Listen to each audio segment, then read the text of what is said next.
आज के इस लेक्चर में हम बात करने वाले हैं 2019 का।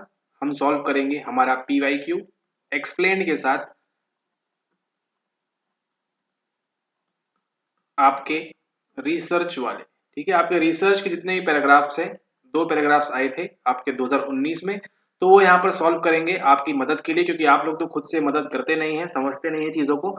ठीक है, इसलिए यहाँ पर हम देखने वाले हैं 2019 के ये 10 सवाल। आप इनको जो है जहां समझ में नहीं आ रहा उनको आप समझेंगे, उनको आप नोट डाउन करेंगे, और आगे भविष्य में इस प्रकार की गलती ना हो, आपसे इस प्रकार के सवाल बन जाए उनको समझें।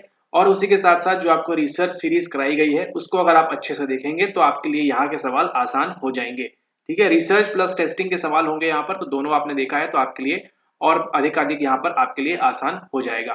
ठीक है, तो इनको देखिए, इनको देखने के बाद इनको आप बार बार आपको रिवाइज करना पड़ेगा, तब जाके आपको इस प्रकार के सवाल आप सॉल्व कर पाएंगे, अन्यथा नहीं। चलिए सवाल को देखते हैं यहाँ पे क्या बोल रहे हैं। A psychologist wanted to develop an achievement test in chemistry for SST students of central school. For this purpose, सबसे पहले जब भी आपको पैराग्राफ मिले आपको क्या करना है, 1 मिनट 2 मिनट लेके आपको उसको आराम से पढ़ना है। He wrote 110 items having multiple choice format. किस फॉर्मेट में है? एमसीक्यू फॉर्मेट में है। He administered this draft version to a sample of 300 subjects. Item analysis was carried out by computing item remainder correlation. ठीक है, item remainder correlation. The item analysis retained 80 items. The 80 item version was administered to a fresh sample of 400 subjects, which yielded a mean of 40 and standard deviation of 8. The scores were found to be normally distributed. Cronbach alpha for 80 item version was found to be 0.94. The psychologist also computed odd-even reliability and Cooder-Richardson reliability for this version. On this version, one of the subject Manas had a score of 32. Since the 80-item version was considered long for administration, two forms, Form A and Form B, were prepared for randomly assigning 40 items to each form. ठीक है, तो यहाँ पर क्या बोल रहा है इसको देखते हैं एक बार यहाँ पर हिंदी में, इंग्लिश वाले इसको यहाँ पर देख लें। ठीक है,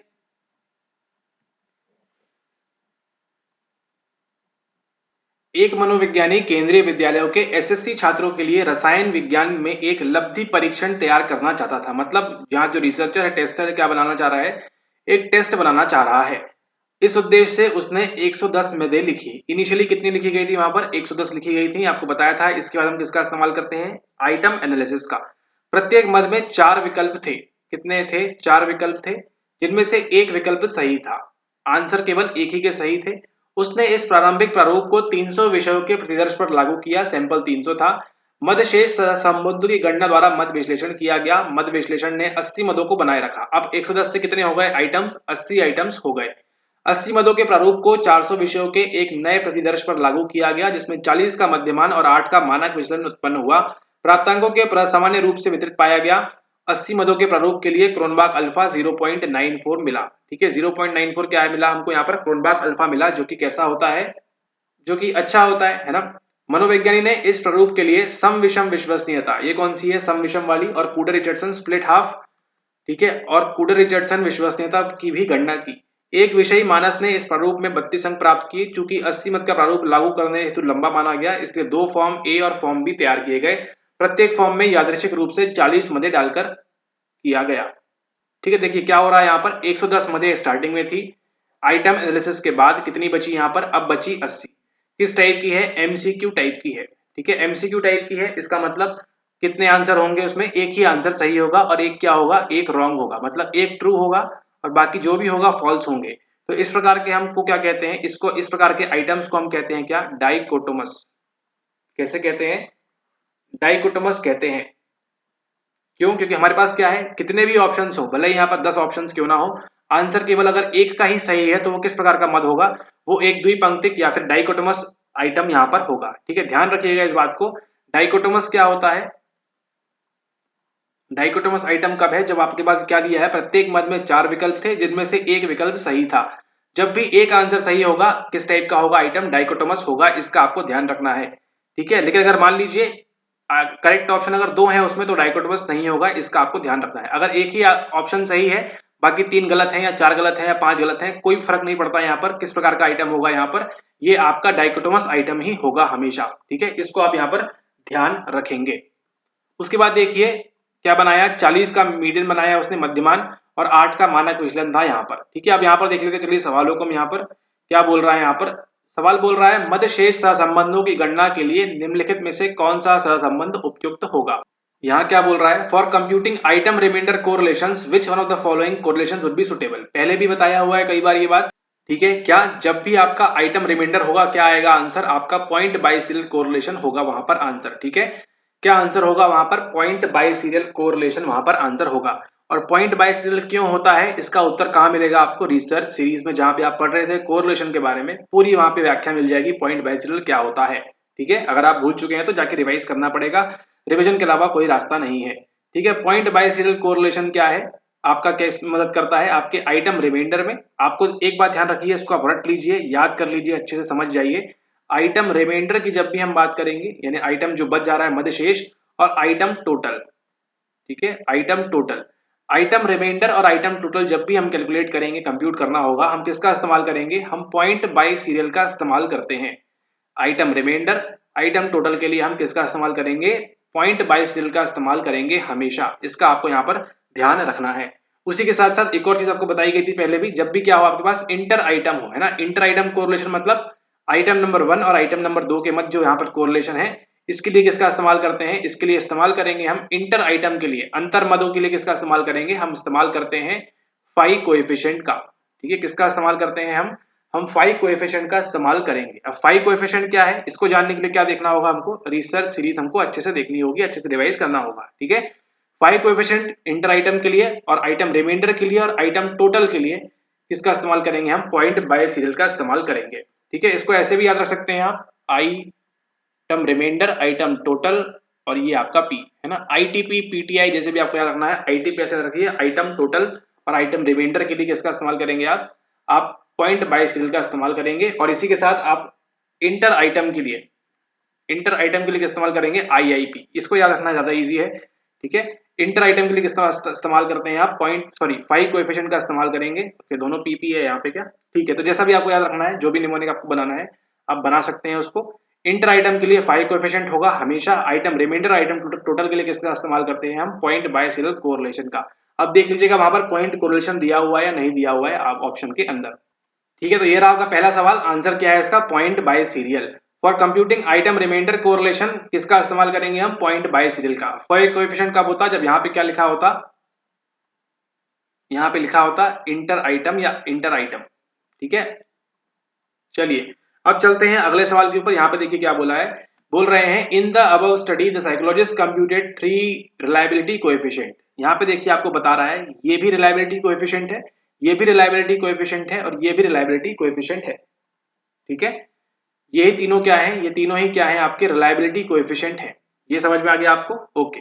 चलिए स्प्लिट हाफ देखिए, क्रोनबर्ग अल्फा और पुडर रिचर्डसन, ये सब किसके अंतर्गत आते हैं, आपके आईसीआर के अंदर आते हैं, यानी कि आंतरिक निरंतरता विश्वसनीयता के अंदर, इंटरनल कंसिस्टेंसी रिलायबिलिटी के अंदर आते हैं, ठीक है। तो ध्यान दीजिएगा, जब भी आपको ये तो मालूम है, देखिए पिछले लेक्चर्स के माध्यम से क्रोनबर्ग अल्फा और पुडर रिचर्डसन सेम निकलता है, आंसर तो आपको मालूम है ए और सी है इसका आंसर, ठीक है। A and C would be the same but B can be different. अभी ऐसा क्यों हो रहा है, उसके पीछे वजह क्या है, वजह यहाँ पर यह है कि आइटम्स कैसे हैं, आइटम आपके डाइकोटोमस है। कैसे आइटम्स है, डाइकोटोमस आइटम्स है, द्विपंक्तिक यहाँ पर आपके मद है। तो जब भी इस प्रकार के डाइकोटोमस आइटम्स होंगे, आपका क्रोनबर्ग अल्फा की वैल्यू आपके इसकी वैल्यू सेम होगी। यहाँ पर कितनी दी हुई है, आई गेस 0.94 दी हुई है, ठीक है। 0.94 क्रोनबर्ग अल्फा की भी है और 0.94 किसकी निकलेगी, आपकी केआर रिलायबिलिटी की भी निकलेगी। इसका आपको ध्यान रखना है, जब भी आइटम्स कैसे होंगे आपके, जब भी डाइकोटोमस आइटम्स होंगे, क्रोनबर्ग अल्फा और पुडर रिचर्डसन क्या होगा यहाँ पर सिमिलर होगा। स्प्लिट हाफ जो है वो अलग अलग हो सकता है, क्योंकि स्प्लिट हाफ में क्या करते हैं हम, एक टेस्ट को 40 है टेस्ट, इसको क्या करते हैं दो भागों में हम इसको डिवाइड कर देते हैं, ऑड इवन मेथड से या कहीं भी रिसर्च सीरीज में आपने इसको देखा हुआ था, ठीक है। तो इसका आंसर क्या होगा, A and C would be the same but B can be different. उपरोक्त अध्ययन में मनोवैज्ञानिक ने 3 विश्वसनीयता गुणांकों की गणना की, यानी ये तीनों ही क्या है, विश्वसनीयता गुणांक है, रिलायबिलिटी कोएफिशिएंट है। क्रोनबर्ग अल्फा और पुडर रिचर्डसन विश्वसनीयता गुणांक जो है सेम निकलेगी कब भी, जब भी हमारे पास क्या होंगे, डाइकोटोमस आइटम्स होंगे। स्पीयरमैन वाला, स्पीयरमैन बोल रहे हैं सॉरी, स्प्लिट हाफ वाला जो है अखंडित जो है वो अलग से निकलेगा, ठीक है, ओके। अब देखते हैं हम तीसरा सवाल। तीसरा सवाल क्या बोल रहा है, अब यहाँ पे बोल रहा है फॉर्म ए के लिए प्रत्याशित क्रोनबर्ग अल्फा क्या होगा। फॉर्म ए के लिए प्रत्याशित क्रोनबर्ग अल्फा होगा 0.47, 0.89, 0.62, 0.94। इंग्लिश में क्या बोल रहा है, what will be the Cronbach alpha for form A, ठीक है, फॉर्म ए के लिए। तो इसके लिए क्या करना होगा हमको, सबसे पहले पैराग्राफ को अच्छे से पढ़ना होगा। चलिए यहाँ पर देखिए क्या बोल रहे हैं, Cronbach alpha for 80 item version was found to be 0.94। कितना है? 0.94। ये है आपका क्या है? ये आपका क्रोनबाक अल्फा है, कई बार इसको ऐसे भी डिनोट करते हैं। क्रोनबाक अल्फा क्या है आपका? 0.94 है। The psychologist also computed odd even reliability and Kuder Richardson, ठीक है, ये भी निकाल लिया। On this version one of the subject Manas had a score of 32। चलिए ठीक है। यहाँ पर देखिए since the 80 item version was considered long, अब देखिए 80 आइटम्स देना लॉन्ग है। For administration two forms, form A and form B, यानी फॉर्म ए बनाया गया और फॉर्म बी, ठीक है, were prepared by randomly assigning 40 items to each form. कितने आइटम्स है यहाँ पे? 40 आइटम, यहाँ पर भी 40 आइटम, यहाँ पर भी। मतलब ये जो नया हमको क्वेश्चन में क्या पूछा है? फॉर्म ए के बारे में, ठीक है। ए पूछे बी पूछे आंसर वही निकलेगा। यहाँ पर देखिए फॉर्म ए के बारे में पूछ रहा है कि फॉर्म ए की आपकी क्रोनबाक अल्फा कितना हो जाएगा अब, ठीक है। फॉर्म ए के लिए कितने आइटम्स है यहाँ पर? 40 आइटम्स है यहाँ पर, ठीक है। ठीक उसी प्रकार समझ लीजिए कि अगर आपको क्या करना है, शादी है आपकी यहाँ पर, ठीक है, या घर में कुछ पूजा पाठ है, कुछ भी है आपके यहाँ पर, उत्सव है, 80 आइटम आपको लाने हैं, है ना। 80 आइटम को लाने में क्या लगेगा? टाइम बहुत ज्यादा लगेगा। आपने क्या कर दिया? एक भाई ए को और एक भाई बी को आपने दे दिया आधी आधी चीजों को लाने के लिए, तो क्या होगा यहाँ पर? समय यहाँ पर कम लग जाएगा, है ना। एंड यहाँ पर देखिए आपकी क्रोनबाक अल्फा कितना है यहाँ पर? आपका 0.94 है, ठीक है। मतलब अगर आप किसी को पहले 94 रुपए दे रहे थे, तो क्या आपको लगता है यहाँ पर आप 94 रुपए से ज्यादा देंगे? आपको क्या लगता है बताइएगा, ठीक है। चलिए देखते हैं सवाल को यहाँ पर। The expected Cronbach alpha for form A would be, form A के लिए हमारा एक्सपेक्टेड क्रोनबाक अल्फा क्या होगा? अब यहाँ पर देखते हैं ऑप्शन में, जिसको अगर हम, आपको मान लीजिए नहीं आता एलिमिनेट, अब आपको ये मालूम पड़ गया कि अगर आपको 94 रुपए आपके पास है, दो लोग को आप देना है, 80 आइटम के लिए आप 94 रुपए दे रहे थे, अब 40 आइटम के लिए क्या करेंगे? 94 तो नहीं देंगे किसी भी एक को, ठीक है। तो यहाँ पे 94 वाला ऑप्शन तो ऑटोमेटिकली एलिमिनेट हो जाता है यहाँ पर, क्योंकि बड़ा है या उसके इक्वली है, ठीक है। तो आपको दिमाग में आएगा कि हम 4.40.47 है, इसको मार्क कर देते हैं, है ना। इसको आप मार्क कर देंगे या इसको कर देंगे या इसको कर देंगे, ठीक है। तीन ऑप्शन बचते हैं आपके पास। 0.94 तो कहीं से नहीं होगा, ये आपको मालूम पड़ गया है, ठीक है। आप सोचेंगे 94 का आधा 47 होता है लगभग लगभग, तो हम इसको मार्क कर देते हैं, लेकिन आपका आंसर क्या हो जाएगा? गलत हो जाएगा। इसलिए आपको क्या जरूरी है? आपको जरूरी है यहाँ पर फॉर्मूला ध्यान रखना, ठीक है। अब देखिए, अब क्या कर दिया हमने? टेस्ट हमारा पहले कितने आइटम्स थे? पहले 80 आइटम्स थे। अब क्या कर दिया? इनको हमने हाफ कर दिया, ए में एंड बी के अंदर, इसको हमने हाफ कर दिया। तो जब भी हम क्या करेंगे, टेस्ट की लेंथ को हम क्या कर रहे हैं? हाफ कर रहे हैं, उसको हम आधा कर रहे हैं, हाफ्ड, ठीक है। हम क्या कर रहे हैं? टेस्ट की लंबाई को हमने क्या कर दिया? आधा कर दिया। 80 था तो 40 कर दिया। तो फॉर्मूला क्या होगा आपके क्रोनबाक अल्फा कैलकुलेट करने का? सिंपल फॉर्मूला आपको बता दे रहे हैं यहाँ पे ताकि आपको याद रहे। वो फॉर्मूला रहेगा आपका r alpha upon 2 minus r alpha, या फिर इसको ओल्ड अल्फा भी बोल सकते हैं आप यहाँ पर, ठीक है। इसका आपको ध्यान रखना है यहाँ पर। ये आपका है आर अल्फा यानी ओल्ड अल्फा जो पुराना वाला था, और इसको आप इस फॉर्मूले से माइनस कर देंगे। तो जब भी टेस्ट की लेंथ, ध्यान दीजिएगा इसमें काफी कंफ्यूजन होता है, जब भी टेस्ट की लेंथ क्या हो आपकी, टेस्ट की लेंथ जब भी आपकी हाफ होगी, टेस्ट की लंबाई जब भी आप हाफ करेंगे, फॉर्मूला क्या हो जाएगा? Sorry not 2r, r upon 2 minus r alpha, r alpha, कि अल्फा किसके लिए? क्रोनबाक अल्फा के लिए। जब भी किसकी होगी? टेस्ट की लंबाई हाफ करेंगे, टेस्ट को क्या कर रहे हैं हम? हाफ कर रहे हैं, तब ये फॉर्मूला अप्लाई होगा। अब यहाँ पे आर अल्फा क्या लगाएंगे आप? हमने कितना दिया है यहाँ पे? हमको 0.94 दिया हुआ है। ये क्या है आपका? ये ओल्ड अल्फा है। ये जो निकलेगा क्या है? ये न्यू अल्फा निकलेगा, ठीक है आपका। तो ओल्ड अल्फा कितना है? 0.94। तो ओल्ड अल्फा रख देंगे यहाँ पर 0.94 divided by 2 minus old alpha. Old alpha कितना है? 0.94, ठीक है। इसको सॉल्व कर देंगे, आपका आंसर आ जाएगा इन तीनों में से, और जो आंसर आएगा वो आपका आंसर होगा, ठीक है। फॉर्मूला क्या है? फॉर्मूला है old alpha divided by 2 minus old alpha. जिस प्रकार से आपको याद रखना है, R upon 2 minus R A, R A upon 2 minus R A, ये रखना ज्यादा आपको आसान होगा, ठीक है। जैसा आपको लगे वैसा करिए। यहाँ पे क्या, कौन सी वैल्यू पुट करेंगे? जो आपको ऊपर दी गई होगी 0.94, ठीक है। ऊपर जो भी वैल्यू दी गई होगी उसमें देखना है कि टेस्ट रीटेस्ट की बोल रहा है, क्रोनबाक अल्फा की बोल रहा है। कई बार कंफ्यूज करने के लिए आपको टेस्ट रीटेस्ट रिलायबिलिटी भी दे देगा वो, ठीक है। लेकिन आपको कंफ्यूज नहीं होना है, आपको देखना है क्रोनबाक अल्फा जहां लिखा हुआ है वो वैल्यू आपको यहाँ पर पुट करनी है, ठीक है। तो क्या हो जाएगा इसका आंसर? 0.94 divided by 2 minus 0.94। जो भी इसका आंसर होगा उसको आप निकाल लेंगे। इन तीनों में से जो भी आंसर होगा उसको आप सबमिट कर देंगे व्हाट्सएप के ऊपर, ठीक है। ये था सवाल। अब देखते हैं अगला सवाल क्या बोल रहा है। अगला सवाल देखिए, अगला सवाल बोल रहा है कि the score of 32 would correspond to percentile rank, है ना। मीडियन कितना है आपका? 40 है। स्कोर कितना है? 32 है। यहाँ पे और कम हो जाएगा, कितना जाएगा? 26 आई गेस, 24 कितना जाएगा? 26। यहाँ देखिए 48 जाएगा और 56 जाएगा, ठीक है। यहाँ 24 जाएगा, 24 8 32 8 40, ठीक है। तो यहाँ देखिए डिविएशन कितना दिया आपको? 8 दिया हुआ है। मीन कितना दिया हुआ आपको? मीन आपको दिया हुआ है वहां पे 40 का, तो 40 आपका मीन है। ये आपकी क्या पूछ रहा है, परसेंटाइल रैंक पूछ रहा है आपसे। ठीक है, अब ये तो निकालते आता है आपको, परसेंटाइल रैंक कैसे निकालते हैं, है ना, आता है कि नहीं आता है। इसका आंसर क्या होगा आपका 16। ठीक है, नहीं आता निकालते, फर्स्ट सेकंड लेक्चर देखिए रिसर्च सीरीज वाले। ठीक है, क्यों है इसके पीछे रीजन, ये है रीजन उसका। ठीक है, 16 इसका आंसर होगा। चलिए अब अगला सवाल, the 95% confidence interval for the true score of 32 would be. इसको छोड़ दीजिए, इसको निकालने के लिए आपको जो है काफी सारी चीजें और मालूम होनी चाहिए इसके पीछे की। ठीक है, जो आप रिवीजन करेंगे तो आपको याद रहेगा। ठीक है, इस प्रकार के सवाल छोड़ दिए जाएं तो ज्यादा बेहतर है। चलिए अब देखिए ये वाला सवाल, आई गेस आपको सवाल दिख रहा है या नहीं दिख रहा है। ओके, अब दिख रहा होगा सवाल आपको। यहाँ देखिए, read the following paragraph and answer the 5 questions which follow. A researcher wanted to study the effect of organisation of material, किसकी बात कर रहा है, on recall. She expected that retention level interval B would moderate the effect of organization of material. She weighed A at 3 levels: low organization, moderate organization, high organization. She varied B at 2 levels: short retention interval and long retention interval. The subjects were randomly assigned to different groups. क्या दिया हुआ है, randomly assigned to different groups. Each subject received the list of words with specified level of organization.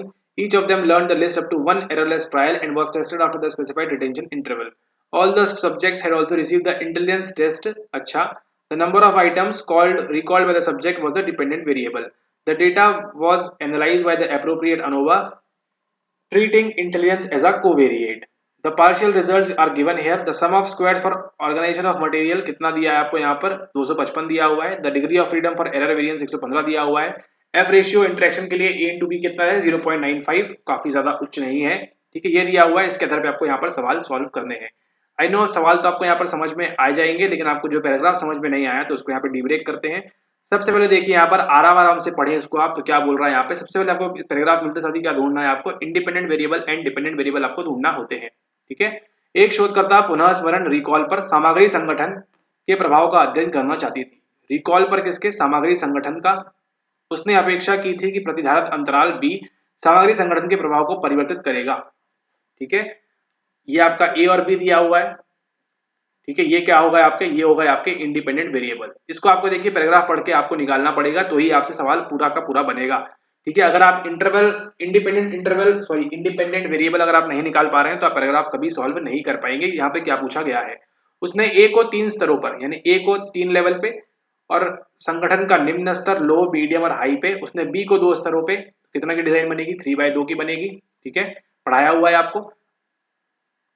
फिर उसको बांटा, विभिन्न समूहों में विषयों को यादृच्छिक रूप से बांटा गया, रैंडम असाइनमेंट हुआ है। प्रत्येक विषय को संगठन के एक विशेष स्तर के शब्दों की सूची दी गई और यहाँ पे सभी सब किया। सभी विषयों का बुद्धि परीक्षण भी हुआ, इनका क्या हुआ, इंटेलिजेंस टेस्ट भी हुआ था। विषय द्वारा जितने मदों की संख्या का पुनर्स्मरण किया गया वह आश्रित चर था। डिपेंडेंट वेरिएबल क्या था, रिटेंशन जितना किया गया। विषयों द्वारा जितनी मदों की संख्या का पुनर्स्मरण, रिकॉल जो था वो क्या था आपका, डिपेंडेंट वेरिएबल था। सही एनोवा द्वारा तत्वों का विश्लेषण किया गया, किस प्रकार का है, अनोवा है, यहाँ पर इस्तेमाल करेंगे हम।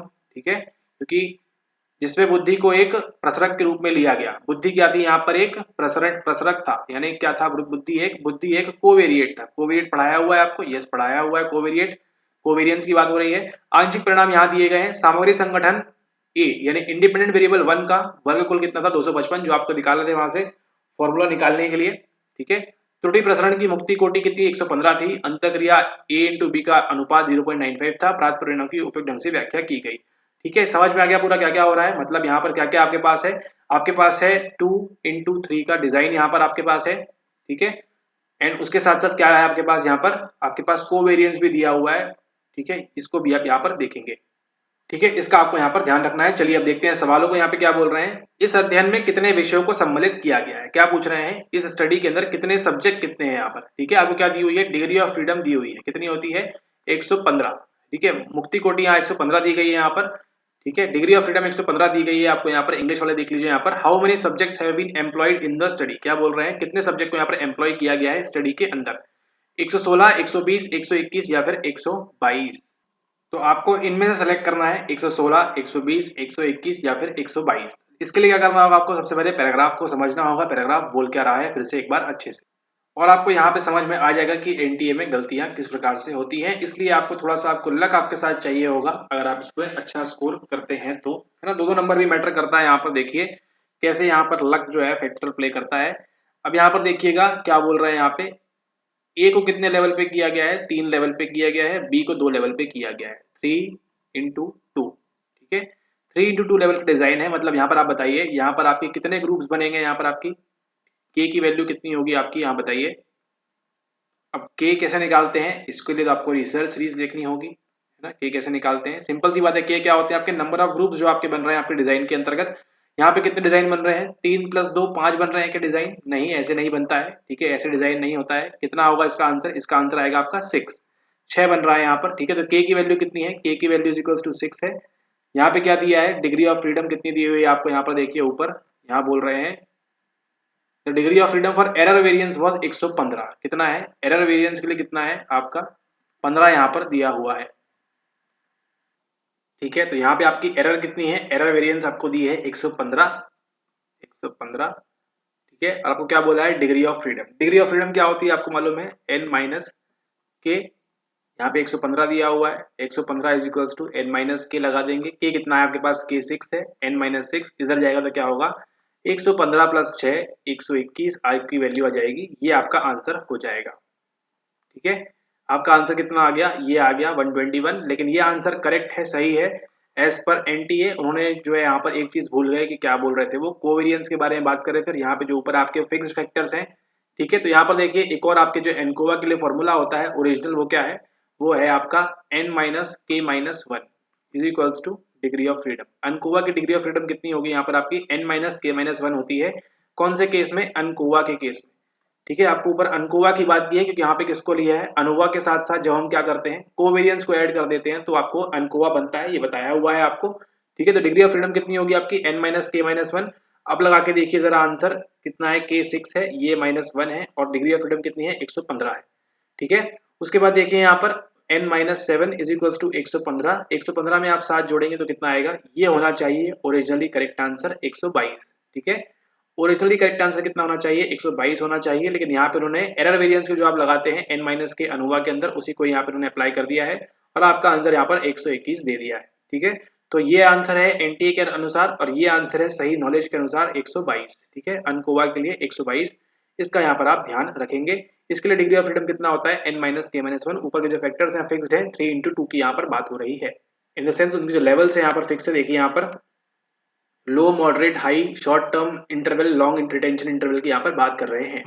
चलिए इतना सब पढ़ने के बाद बड़ा ही आसान हो जाएगा सवाल। The design in the above study can be best labelled as, क्या randomise single factor 6 group design है, randomise balance 3x2 factorial design with covariate, randomise unbalance 3x2 factorial design with covariate, कौन सा होगा यहाँ पर बताइए। ये देखिए ये वाला तो किसी कंडीशन में नहीं होगा, सिंगल फैक्टर तो है नहीं, 2 फैक्टर हमारे पास है, 3x2 हमको ऑलरेडी मालूम है, मतलब ये आंसर है, ये आंसर है, या फिर ये आंसर है, ठीक है। अब यहाँ पे आपको एक चीज समझनी है किसके बारे में, वो है बैलेंस्ड एंड अनबैलेंस्ड क्या होता है, ठीक है। बैलेंस और अनबैलेंस क्या है उसके बारे में आपको समझना है। यहाँ पर देखिए अगर 10 लोग हैं, 10 लोग को आपको 5 ग्रुप में डालना है, तो ये क्या है, ये एक प्रकार का बैलेंस डिजाइन है। आप प्रत्येक ग्रुप में 2-2 लोग यहाँ पर डाल देंगे, ठीक है, ये क्या है, ये एक बैलेंस डिजाइन है। लेकिन अगर आपके पास मान लीजिए 13 लोग हैं, उनको 5 ग्रुप में डालना है, या फिर 11 लोग हैं, आपको उनको 5 ग्रुप में डालना है, तो संभव नहीं है ना। 2 आएंगे, 2 आएंगे, 2 आएंगे, एक में 3 रखना पड़ेगा, कहीं ना कहीं 3 रखना पड़ेगा। ये कौन सा डिजाइन है, ये आपका अनबैलेंस डिजाइन है। अब सोचिए आपने ग्रुप के बारे में, के की वैल्यू कितनी है आपके पास, के की वैल्यू 6 है आपके पास, ठीक है। आपके सब्जेक्ट कितने हैं, 122 है, 121 भी मान लीजिए, ठीक है। 2 और 1 3 और 1 4, आप क्या 6 ग्रुप के अंदर 121 लोग को आप रख सकते हैं, या 122 लोग को आप रख सकते हैं, नहीं रख सकते हैं किसी केस में। तो कौन सा डिजाइन होगा, ये आपका अनबैलेंस डिजाइन होगा। मतलब आपके ग्रुप में जितने लोग हैं, आपके पास मान लीजिए 5 ग्रुप है और 25 लोग हैं, तो आप उस हर ग्रुप में 5-5 रख लेंगे। लेकिन आपके पास 5 ग्रुप है और 28 लोग हैं, तो एक किस प्रकार का डिजाइन बन जाएगा, आपका अनबैलेंस डिजाइन बन जाएगा। आंसर देखिए क्या होगा यहाँ पर, अनबैलेंस कहाँ है, ये है आपका रेंडमाइज्ड अनबैलेंस डिजाइन है, क्योंकि हम 122 लोग को 6 ग्रुप में बराबर नहीं बांट सकते, या 121 लोग को हम 6 ग्रुप में बराबर से नहीं बांट सकते हैं, ठीक है। फैक्टोरियल डिजाइन है, मालूम है फैक्टोरियल डिजाइन है, 3x2 का चल रहा है, लिखा हुआ है साफ साफ यहाँ पे, विद कोवेरिएट। हमारे पास कोवेरिएट भी है। कोवेरिएट क्या है हमारा यहाँ पर, इंटेलिजेंस है, बुद्धि हमारी क्या है यहाँ पर, हमारा कोवेरिएट होगा, ठीक है। तो आंसर क्या होगा इसका, थर्ड होगा answer, randomised unbalanced 3/2 factorial design with covariate. उपरोक्त अध्ययन में प्रयुक्त अभिकल्प का कौन सा सर्वोत्तम नाम हो सकता है, एक सहप्रसरक के साथ यादृच्छिक असंतुलित जो है 3/2 कार्कीय अभिकल्प होगा ये, ठीक है। एक सहप्रसरक यानी कोवेरियंस दिया है। ऊपर देखिए, ऊपर केवल प्रसरक लिखा था, यहाँ सहप्रसरक लिखा हुआ है। ठीक है, जिसका आपको ध्यान रखना है। एक कोवेरिएट यहाँ पे दिया हुआ है, प्लस उसके साथ क्या है, 3/2 का अनबैलेंस डिजाइन है। आपको समझ जाना है किसके साथ में, आपको समझना है बैलेंस डिजाइन और अनबैलेंस डिजाइन के मध्य में। ठीक है, आपके पास जितने ग्रुप हैं उनमें अगर आप बराबर रख पाएंगे तो आपका बैलेंस होगा, बराबर बराबर आप नहीं रख पाएंगे तो आपका क्या हो जाएगा, आपका अनबैलेंस डिजाइन वहां पर वो कहलाएगा। अब यहाँ पर देखिए पूछ रहे हैं सामग्री संगठन का मध्यमान वर्ग होगा, कितना होगा यहाँ पर पूछ रहे हैं। तो आपको याद करना है फॉर्मूला कौन सा वाला जो बताया था आपको, जहाँ पे आप कैसे निकालते थे, जहाँ पे निकालते थे आप मीन ए का, आप निकालते थे sum of square A up divide by degree of freedom. ठीक है, इस प्रकार से निकालते थे यहाँ पर आप। अब यहाँ पर देखिए सामग्री संगठन ए का वर्गकुल कितना था, 255 था। सम ऑफ स्क्वायर ए कितना था, 255 था, सॉरी 255 था, यहाँ पर आपका कितना था, 255 था। ये क्या है आपका एस एस ए है, क्या निकालने बोल रहे हैं आपको, मीन ऑफ ए यहाँ पे। ठीक है, एंड इसके साथ आपको क्या बोल रहे हैं, डिग्री ऑफ फ्रीडम क्या होती है। आपके यहाँ पर कितने ग्रुप दिए हैं आपको, ए के अंदर, ए के अंदर का 3/2 का है तो 3 है यहाँ पर, 3 - 1 के -1 कर देंगे, 3 - 1 कितना हो जाएगा, 2 हो जाएगा, एस एस ए अपॉन 2 यानी कि 255 डिवाइडेड बाय 2 आ जाएगा आपका आंसर। यहाँ पर क्या बोल रहे हैं देखिए, चलते हैं यहाँ पर, सामग्री संगठन का मध्यमान वर्ग कितना होगा, 255 डिवाइड बाय 2 करेंगे, कितना आएगा आपका आंसर, 127.50, ये आपका आंसर होगा। ठीक है, इसका आपको ध्यान रखना है, mean A is equals to sum of A upon A, क्यों बोल रहे हैं, क्योंकि ए हमको यहाँ पर निकालने के लिए बोला हुआ है, डिग्री ऑफ फ्रीडम 1 वाली। याद करिए इस प्रकार की टेबल बनती थी, एस एस ए मीन ए इस प्रकार के, तो पहले ये निकाला देन ये निकाल रहे हैं हम। The mean square for organisation of material के लिए क्या करेंगे हम, डिग्री ऑफ फ्रीडम कितनी है हमारे पास, 2 है यहाँ पे, मतलब 3 से 1 घटाया तो 2 बची, यहाँ पर 2 आ गया नीचे, यहाँ पर 255 ऊपर दिया हुआ है, S S A upon degree of freedom, इसको डिवाइड करेंगे आपका आंसर आ जाएगा 127.50, ये आपका आंसर होगा। चलिए अगला सवाल, what would be the degrees of freedom for covariate. हमेशा ध्यान रखिए कोवेरिएट का डिग्री ऑफ फ्रीडम कितने होता है, 1 होगा। यहाँ पर क्या है हमारे पास, इंटेलिजेंस एज अ कोवेरिएट इस्तेमाल कर रहे हैं, बुद्धि एज अ कोवेरिएट हम यहाँ पर इस्तेमाल कर रहे हैं। ठीक है, तो इंटेलिजेंस हमारा कोवेरिएट है यहाँ पर। हमेशा ध्यान दीजिएगा डिग्री ऑफ फ्रीडम जब भी कोवेरिएट की पूछी जाए, सहप्रसरक की जब भी डिग्री ऑफ फ्रीडम पूछी जाए, आप इस दुनिया में रहे ना रहे, क्या रहेगा आपका, ये 1 रहेगा। ठीक है, डिग्री ऑफ फ्रीडम कितनी रहेगी कोवेरिएट की, ये 1 ही रहेगी। ठीक है, इसका आपको ध्यान रखना है। उसके साथ अंतिम सवाल देखिए, from the above results it can be concluded that main effect of दिया ही नहीं है, मेन इफेक्ट तो हमको, retention interval moderates the effect of organisation of material, ये कब निकलता है, जब हमारा एफ सिग्निफिकेंट निकलता। एफ सिग्निफिकेंट है क्या, नहीं है। Retention interval does not moderate the effect of organisation of material, क्योंकि हमारा क्या है, एफ की वैल्यू कितनी है, 0.94 आई गेस, यस 0.95, काफी कम है यहाँ पर। ठीक है, ए इंटू बी का यहाँ पर जो इंटरेक्शन की बात कर रहे हैं, अंतर क्रिया ए इंटू बी का एफ अनुपात 0.95 था, काफी कम है। 2 या 2 के आसपास या 2 के ऊपर होता तो काफी चल जाता हमको ये। ठीक है, यहाँ पे काफी कम है हमारे पास, तो क्या बोल रहे हैं, from the above results it can be concluded that आपका जो है यहाँ पर प्रतिधारण अंतराल सामग्री संगठन के प्रभाव को परिवर्तित नहीं करता है, क्योंकि हमको क्या नहीं मिला, सिग्निफिकेंट नहीं मिल रहा है यहाँ पर। ठीक है, ये इसका करेक्ट आंसर होगा, इसका आप यहाँ पर ध्यान रखेंगे।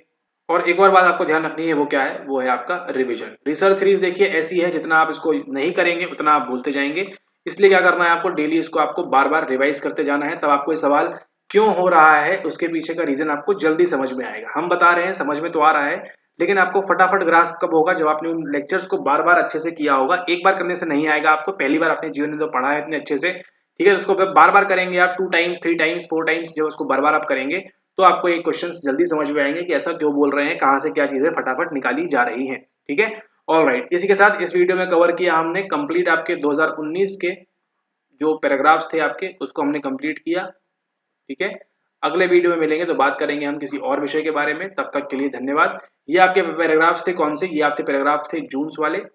अगले में बात करेंगे हम दिसंबर्स वाले की। ठीक है, दिसंबर्स की बात करेंगे, और उसके अगले में बात करेंगे हम कहाँ पे, हम बात करेंगे 2020 की, एंड देन आपका जो बच जाता है 2021।